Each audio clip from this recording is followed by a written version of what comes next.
আরেকজন আমলা কিন্তু পেটটা এক, ধমক দিচ্ছে যেখানে কথা বলা যাবে না।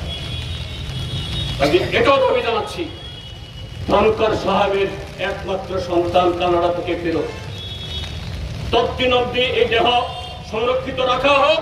এরপরে নিশ্চয়ই তার দেহ কবে পোস্টমর্টম হবে, কোথায় সৎকার হবে, এটা বলার মালিক আমরা না, এটা বলার মালিক তার স্ত্রী এবং তার পুত্রের। কিন্তু নাগরিক হিসাবে, দায়িত্বশীল রাজনৈতিক দলের কর্মী হিসাবে এই দাবি আমরা করতেই পারি 44 লক্ষ মানুষের স্বার্থে।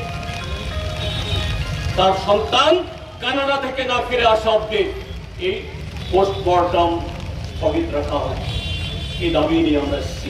আমি আবারও বলছি, আমরা পশ্চিম থানার কাছে তাদের বিরুদ্ধে বিক্ষোভ জানানোর জন্য আসিনি। এটা প্রত্যেক পুলিশের একটা অফিস, আমরা তাদের সাথে সহমর্মিতা ঘোষণার জন্য। আমরা জানি গত 8.5 বছর ত্রিপুরাজ্যের সংখ্যাগরিষ্ঠ অন্যান্য দপ্তরের কর্মীর সাথে পুলিশও এই অরাজকতা, এরাও এটাকে পছন্দ করেন না।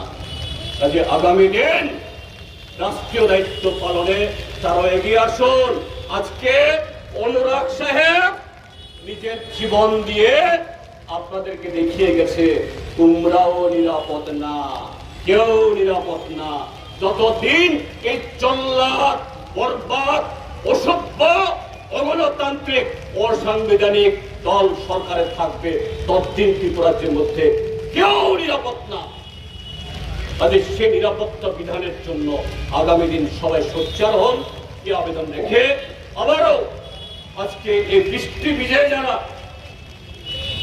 এই রাষ্ট্রীয় নাগরিক কর্তব্য পালন করতে এসেছেন, সবাইকে ধন্যবাদ।